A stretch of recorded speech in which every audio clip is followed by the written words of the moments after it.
Hello, my name is Ralf Friedrichs. I'm an addiction recovery coach and the host of the Take Your Life Back Today show.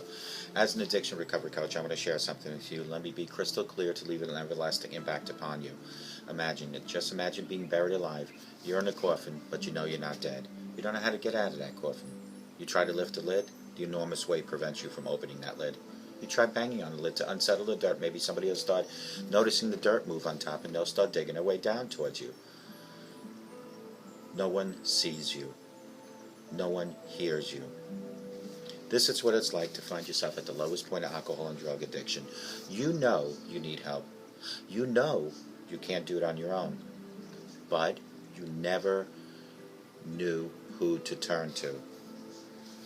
You just think you're going to die. Usually, though, people don't think about death when they're habitually abusing drugs and alcohol.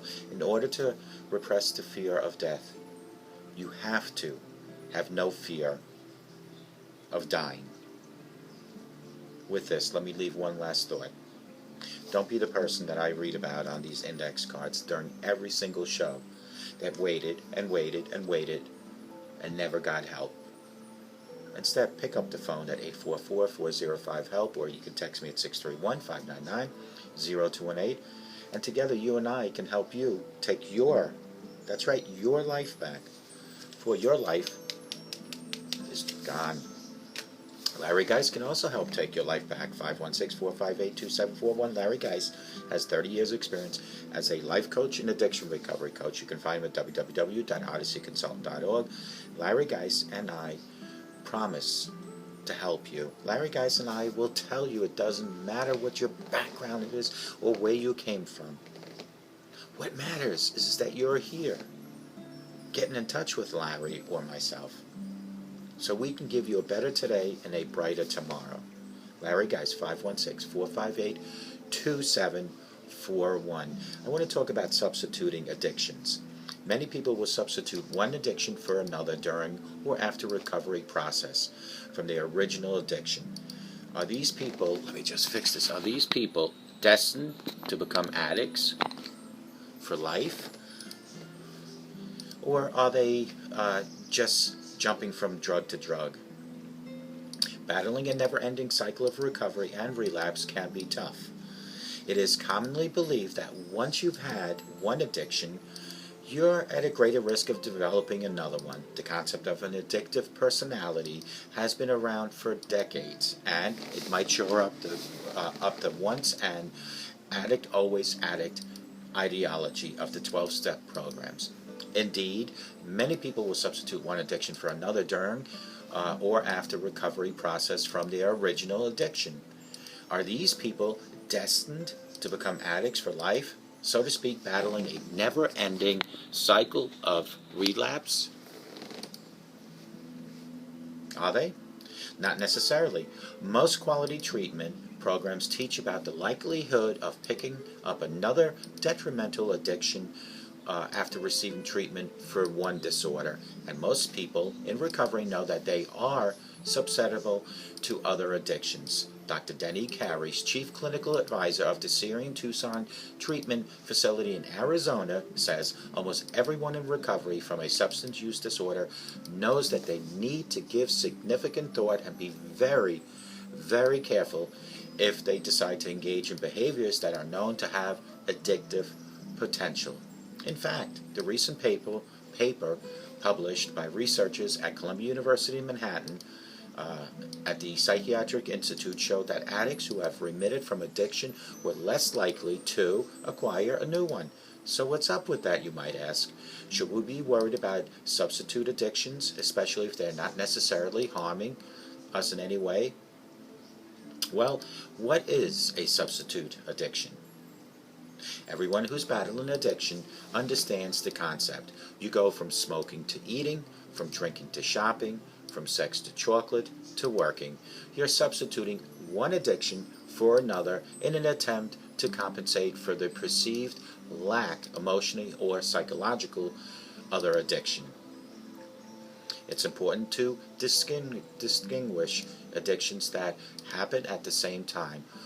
Co-occurring is what it's called, and substitute addictions happen that way. In the paper, co-authored by Dr. Steven Sussman, a professor of preventive medicine and psychology at the University of Southern California. He categorized 11 relatively common behaviors as addictions, tobacco use, alcohol use, illicit drug use, binge eating, gambling, internet use, love, sex, exercise, work, and shopping, and then reviewed 83 studies, each over 500 subjects, to see which behaviors were most prevalent over a 12-month period. They found that 23% of people had one or more addictions or occurring addictions. Interestingly, a whopping 40% of all U.S. adults had at least one addiction in their life. Two other general types of addicts, according to the same study, are people who have substitute addictions, that is, where one addiction takes the place of a previous terminated addictive behavior in order to serve the same functions, and people who only have one addiction in their lifetimes have a good chance of picking up that second. Substitute addictions aim to serve the same purpose of the original. For example, dopamine plays a large part or a large role, as the same mesonomic pathways are activated in all kinds of addictions, whether substance or behavioral.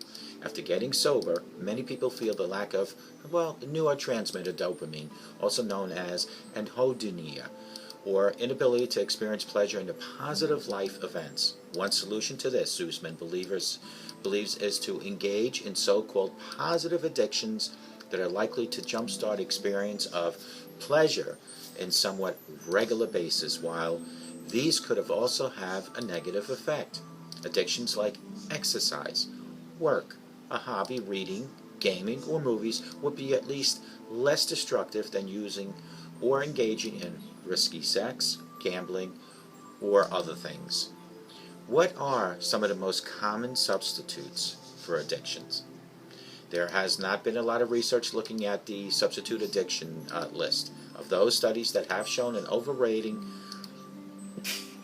in a common substitute addiction for drug abuse, particularly for drinkers.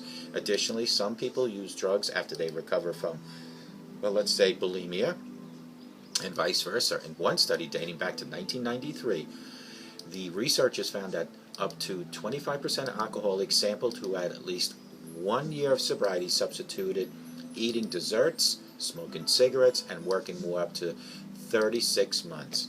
A study from 2004 found that patients being treated for alcohol dependence, 15% started smoking cigarettes for the first time.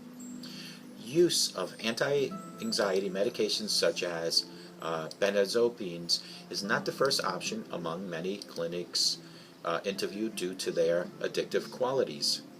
And possibility of becoming just another substitute addiction is very high for those folks.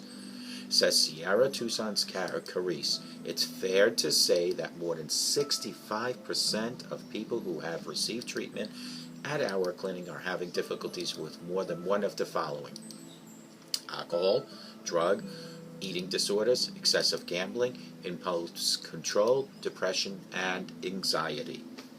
Addictive personalities, addiction syndrome. Essentially, not all addicts are the same, and not all pathways to addictions are the same.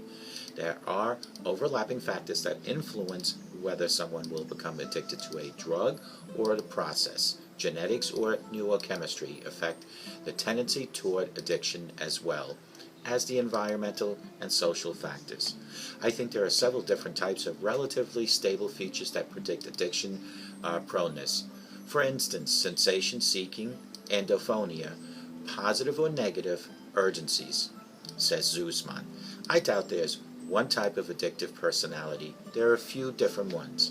It appears that there are people who are more likely to become addicts than others. There is no single set of characteristics that individualizes who becomes addicted and who does not, but there are some that are more common among people with addictive problems. These include an unusual tolerance for risk-taking, impulsivity, high sensation, extroversion, depression problems with authority roles, and feeling of social isolation. In fact, addictive personalities might be better described as someone who suffers from addictive syndrome. In 2004, a paper describing the concept, Harvard Medical School Dr. Howard Schaefer outlined and shared traits in many addicts have in common, including genetic underpinnings as well as increased rates of comorbid anxiety, depression, and PTSD. It's important to keep in mind that if any individual has these traits, they are not doomed to have addiction problems, but they are at higher risk, says Carice. Be aware of sneaky substitute addictions. While some substitute addictions like exercise can be positive, healthy stepping stones to full and lasting recovery, some need to be treated or at least monitored in and of themselves. In the case of cross addiction or substitute addiction, a recovering alcoholic, for example, may turn to food as a source to reward and pleasure, says Columbia University Dr. Nicole Avena, a leading researcher on eating disorders. This relationship with food could develop into substitute addiction. In some ways, this may seem like a safer addiction to have, but it can be damaging, very distressful if the person is suffering. Or I should say to the person that's suffering. Recently there has been a surge in bariatric surgeries, and researchers are noting that once patients lose the weight, they end up with new addictions like alcoholism, gambling, or compulsive shopping. It's not really surprising considering the binge eating disorder is most similar of the eating disorders to food addiction. Food and drugs are hypothesized to affect the same pleasure and reward circuits of the brain. Bariatric surgery patients may use drugs or engage in other highly rewarding activities as a replacement for food addictions that, well, dominate before the surgery. Especially if the individual has a family history of substance abuse, he or she may be more likely to resort to drugs as a means of coping and obtaining the rewarding feeling normally sought for food. While many addicts turn to the 12-step programs for help getting sober, becoming addicted to your higher power is an actual and potential problematic substitute addiction. I don't believe that. That's me, personally. I don't think you can have enough of God. But you make that choice. But I am just telling you, the closer you are to your higher power, the easier killing your addiction is. Other work points to perils of becoming addicted to religion itself. Again, I don't believe this. There can be a negative consequence of relying on religion or spirituality, Sussman says, which treatment providers should be aware of.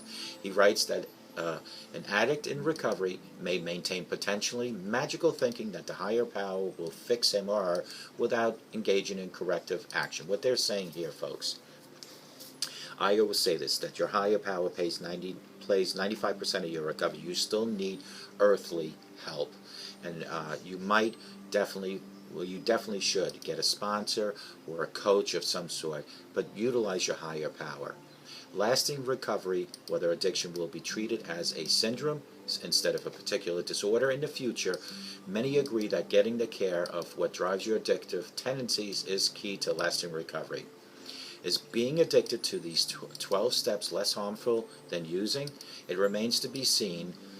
It's still a fix that may be preventing someone from taking a more proactive role in changing his or her own life.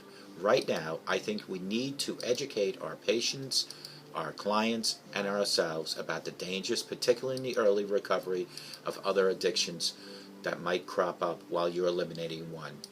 Taking an active role in your recovery, learning how to identify triggers and manage the thoughts and feelings that are part of the addictive thinking patterns will go a long way to preventing relapse or substituting addictions that are doing more harm than good to you.